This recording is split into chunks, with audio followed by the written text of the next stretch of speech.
at Pontypool Museum to see my dad's exhibition of art, and he's going to tell me all about it.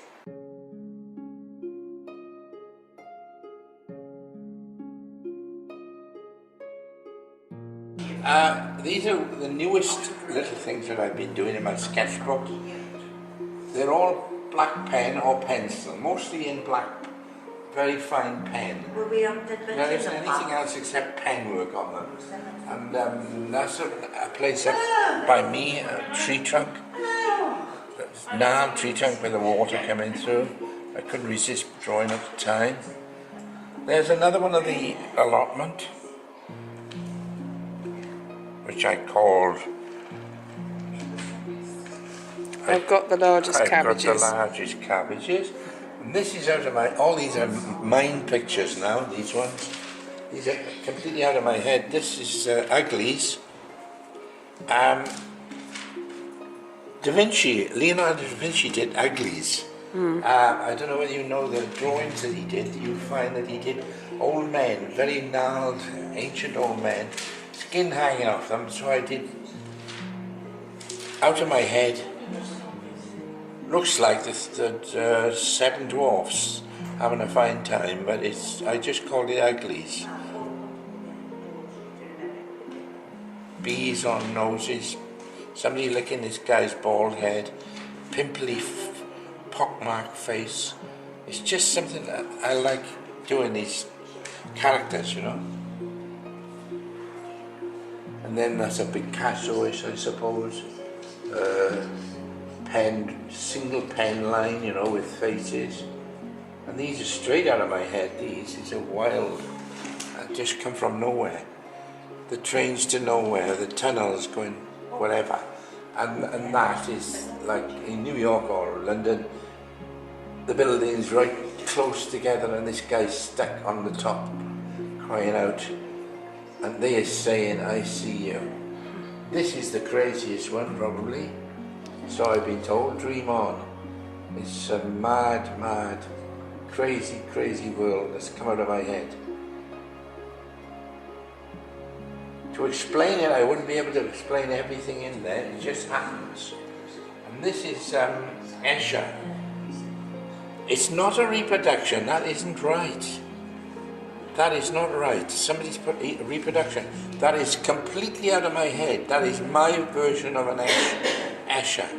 I must change that, that's wrong. And that's another one, very similar.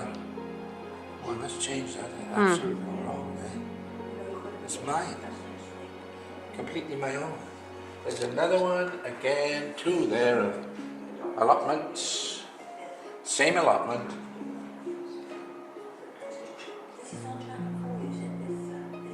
And then these go locally to where I live. The back road of my house, the back lane where the old railway line used to be. I go down there and paint it in dappled sunlight again. This is dappled sunlight looking out over the top of my house through my skylight at the old cottages at the top of the mountain on my road. That is Talloway. I can't remember the name of the old colliery building there, but it's Talloway. That is Usk, the River Usk, and it's St Madoc's Church, Llanbarrack, the other side of the river.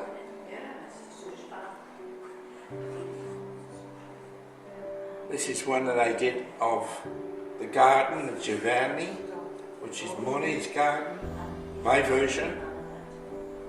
This is another one of the garden of my house in the last summer with my wife. And this is Patty, a friend's daughter, in her garden last summer. This one is a wonderful place on the Blorenge Mountain, the Punch Bowl. If you don't know where it is, you must find out where it is because it's a magical place. It's like a fairy grotto with a lake. The kids have found it because they go there fishing a lot. But it's on the Blorenge Mountain, overlooking Abergavenny. It's the pond that the ironworks left, feeder pond from the ironworks. but it's a magical place.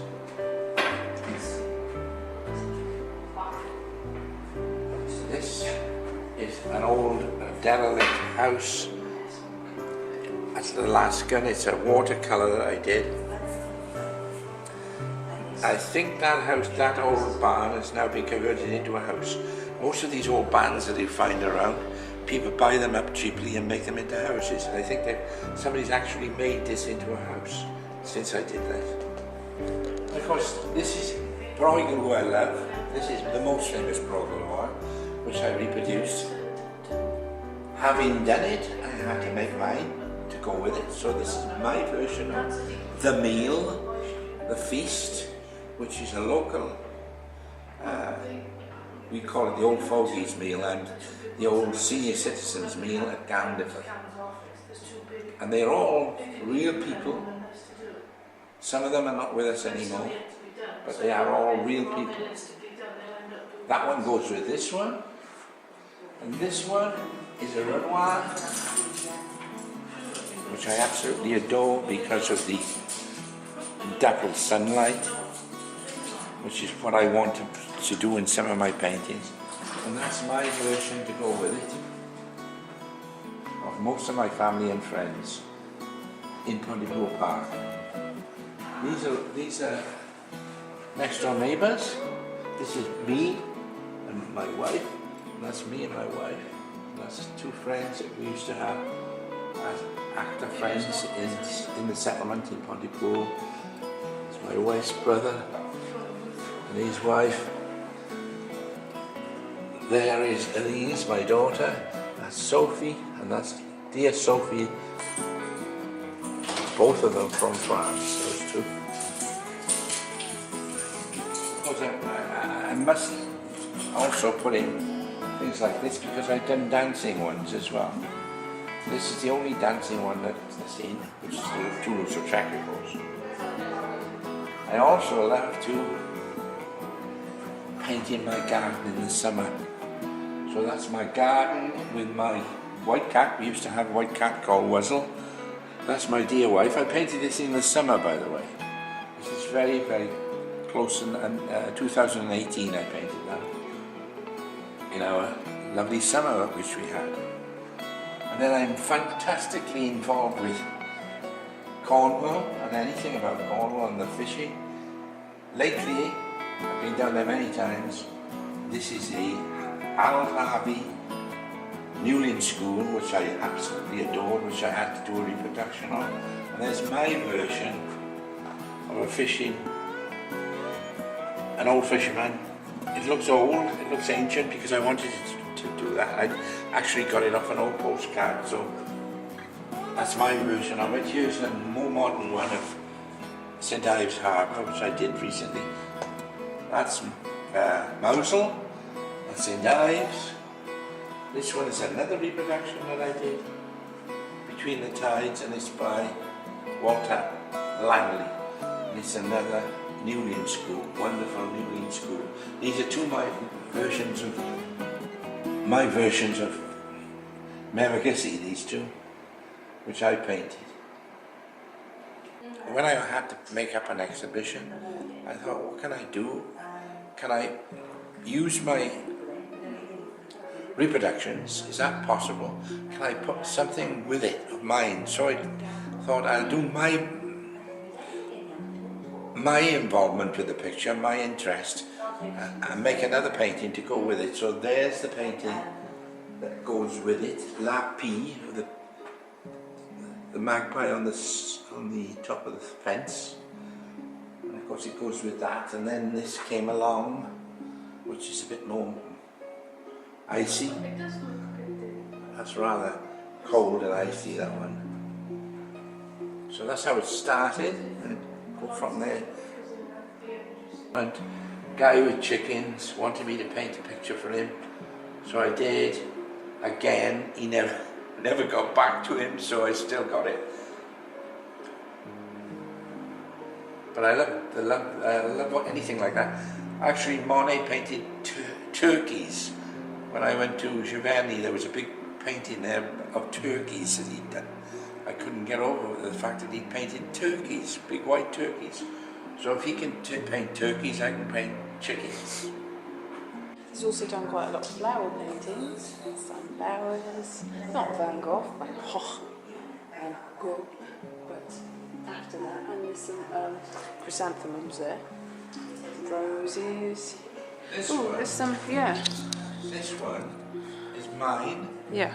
my painting.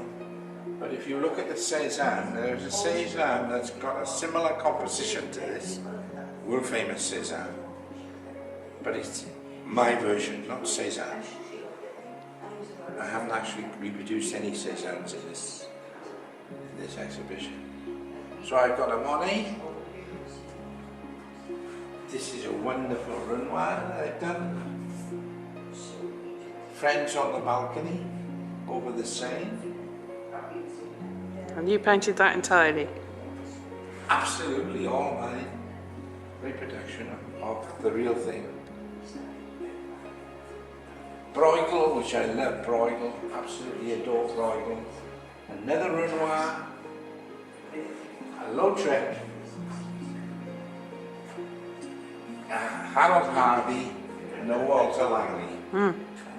All reproductions, all wonderful paintings.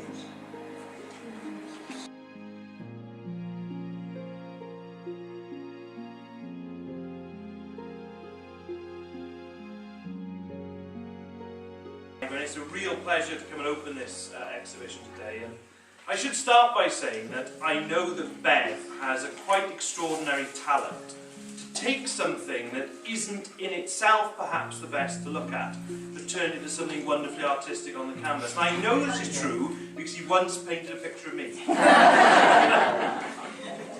But when you look around this exhibition, I'm really struck, I think, by two things. And the first thing is the extraordinary sense of place that there is. You know, the Cornwall, of course, behind me, but in particular, the real sense in here of showcasing our own local area. You know, from Cumfredor's allotment, which is just around the corner here, to a lunch at Garndifferth's Millennium Hall over there, to some of these wonderful paintings here of Garndifferth, Talawayne, Pennygarn, really are showing off our local area through the extraordinary talents of one of our very, very best local artists. And the second thing I'd say is this, that these are beautiful paintings in themselves, but they also do something that all great art does. They make you stop for just that moment, think and reflect. And every single one of the paintings that we see here, in very, very different styles as well, showing very, very different things, make us all stop, think and look at it. And there comes the enjoyment, I think, from an extraordinary exhibition like this. But perhaps most importantly, I think we should also celebrate the fact that we have someone like Bev here in the valley who is so talented, and we are very, very proud of him and all these extraordinary paintings. But perhaps most important of all, Bev is an all-round lovely person who's a great asset to our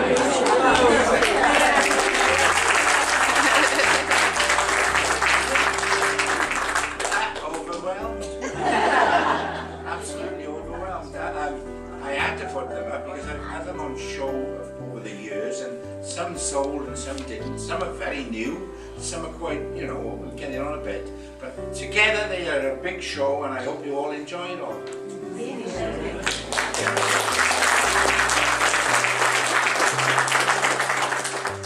So with that, While I was here, I would close it up. If there's anything you fancy, see Bev, I'm sure you'll be glad to get off for. So enjoy. Thank you. See you there. It's nice to see you. One thing I've got to say, I've got to praise this gallery and Deborah and all the people who work for her and all the work that they put in. And you must support this gallery, this museum, because if we don't support it, it's going to close. And that will be an absolute farce, won't it? You know. So please support it. And all come again and tell your people to come again.